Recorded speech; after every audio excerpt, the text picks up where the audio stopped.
আপনি একজন স্টুডেন্ট, এখন আপনি সিদ্ধান্তহীনতা ভুগছেন। আপনি পড়াশোনার মধ্য দিয়ে অর্থাৎ আপনি আপনার কেরিয়ারকে আরো সাফল্যের দ্বারপ্রান্তে এগিয়ে নিয়ে যেতে চাচ্ছেন। এখন আপনি সিদ্ধান্তহীনতা ভুগছেন, আপনি পড়াশোনার জন্য, উচ্চ শিক্ষার জন্য কোন দেশে যাবেন? আমেরিকা যাবেন না কানাডা যাবেন? এখন এর মধ্যে আপনার মধ্যে দুশ্চিন্তা, অর্থাৎ যে আমেরিকা যদি আমি পড়াশোনা করতে যাই, এখানে গেলে আমি কিরকম সুযোগ সুবিধা পাবো, তদ্রূপ আমি যদি কানাডা যাই, কানাডা গেলে কতটুকু সুযোগ সুবিধা পাবো হয়তোবা আপনি জানেন, বা অনেক সময় আমরা জেনেও ভুলে যাই বা সিদ্ধান্তহীনতায় ভুগি বা চেষ্টা করি যে যদি এর থেকে ভালো একটি সলিউশন বা কারো মাধ্যমে যদি জানতে পারতাম যে আমি আমেরিকা গেলে আমার জন্য ভালো হবে না কানাডায় আমি পড়াশোনার জন্য গেলে ভালো হবে, সেই বিষয় নিয়ে আজকের এই ভিডিওটি। তাহলে চলুন আমরা ভিডিওটি বেশি কথা না বলে শুরু করি।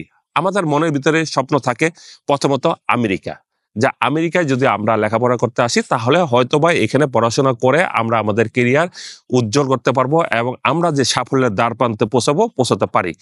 ইচ্ছা করলে এখানে পারি এবং এখানে অনেকে করেও থাকে, কিন্তু সেটার জন্য আপনাকে ব্যাপক প্রস্তুতি নিতে হবে। তদ্রূপ কানাডাও সেম, কানাডাও যারা লেখাপড়ার জন্য যায় বা আসে তারাও সাফল্যের দ্বারপ্রান্তে পৌঁছে যায়। এখন এইখানে কানাডা আর আমেরিকার মধ্যে পার্থক্য কি? পার্থক্য আছে। বিশ্বের 100টি দেশের মধ্যে আমেরিকা 50টি দেশই বিশ্বের নামকরা বিশ্ববিদ্যালয় রয়েছে, যেখানে আপনি ভর্তি হওয়ার জন্য আপনাকে আপনার ব্যাকগ্রাউন্ড, অর্থনৈতিক অবস্থা এবং আপনার ইউনিভার্সিটির যে সকল সার্টিফিকেট আছে, স্কুল কলেজ সার্টিফিকেট, এগুলি আপনাকে প্রদর্শন করবেন। এই প্রদর্শনের মাধ্যমে যদি আমেরিকা থেকে কেউ আপনাকে অফার করে, অর্থাৎ কোনো বিশ্ববিদ্যালয়, তখন আপনি এই অবস্থাতে আপনি আমেরিকা আসতে পারবেন।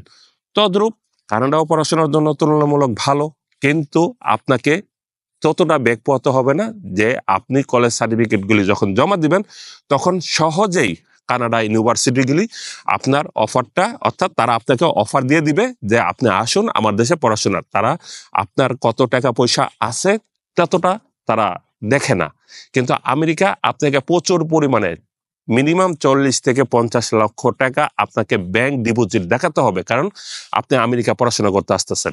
কিন্তু তদ্রূপ কানাডা আপনাকে তত টাকা দেখাতে হয় না। এখন আরেকটি সুযোগ সুবিধার কথা বলি, যখন আপনি হয়তোবা অ্যাকসেপ্ট করলেন বা আপনি আসলেন, এখন আপনি যখন আমেরিকা পড়াশোনার জন্য আসবেন তখন আপনি চাইবেন যে ভাই আমি একটু কাজ করি, কাজের পাশাপাশি পড়াশোনা চালিয়ে নেই। কিন্তু যখন আপনি কাজ করবেন, এই কাজের জন্য আপনাকে অপেক্ষা করতে হবে, আপনার সোশ্যাল সিকিউরিটি নাম্বার আসতে হবে, আপনার ওয়ার্ক পারমিট আসতে হবে এবং আপনাকে সর্বোচ্চ 20 ঘন্টা তারা দিয়ে থাকবে। কিন্তু কানাডা আপনি যখন লেখাপড়া করতে যাবেন, যাওয়ার পাশাপাশি আপনি যে কোনো সময় ওদের কাছ থেকে পারমিশন নিয়ে আপনি যে কোনো জায়গায় যে কোনো প্রতিষ্ঠানে আপনি কাজ করতে পারবেন, কাজের পাশাপাশি আপনি পড়াশোনা করতে পারবেন। এখন আমেরিকা আমেরিকা আপনি যখন পড়াশোনা শেষ করবেন আপনাকে স্পন্সরের জন্য বসে থাকতে হবে, অথবা আপনাকে কেউ যদি স্পন্সর করে সেই স্পন্সর সময় সাপেক্ষে দীর্ঘমেয়াদী আপনাকে হয়তো এই আমেরিকা বসবাসের সুযোগ, যেটাকে বলে পিআর অর্থাৎ পার্সোনাল রেসিডেন্সি, অর্থাৎ আপনাকে গ্রিন কার্ড দিবে। কিন্তু লেখাপড়া শেষ করবেন, কানাডা লেখাপড়া শেষের এক পর্যায়ে তখন আপনি পিআর অতি সহজেই আপনি পেয়ে যাবেন, আপনাকে ততটা বেগ পেতে হয় না।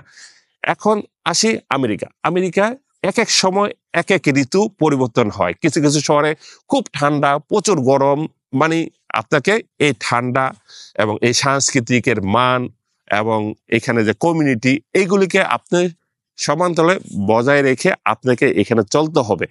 আর কানাডায় সবসময় শীত থাকে, অর্থাৎ বছরের 8 মাসই প্রচুর শীত, বরফের মধ্যে থাকতে হয় এবং 4 মাস মধ্যম শীতের মধ্যে থাকি, অর্থাৎ মোটামুটি শীত, অর্থাৎ ঠান্ডা প্রধান দেশ।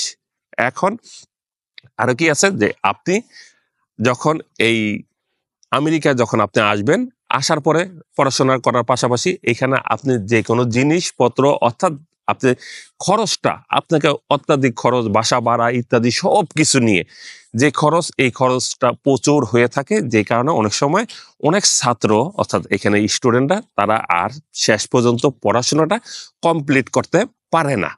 আর কানাডায় ততটা তুলনামূলক খরচ ব্যয়বার খুব কম, তবে কানাডায় যে কোনো একটা স্টুডেন্ট অর্থাৎ ছাত্র যখন লেখাপড়া করতে আসে এবং লেখাপড়া করতে এসে তার যে কেরিয়ার, তার যে গোল, তার যে স্বপ্ন, সেই স্বপ্নটা সহজেই সে পূরণ করতে পারে অনায়াসে। এখন আমার এই কথার মাঝখান থেকে আপনি হয়তো বুঝে নিতে পারেন যে আপনার জন্য কোনটা ভালো, কোনটা আপনার জন্য প্রেফার করে।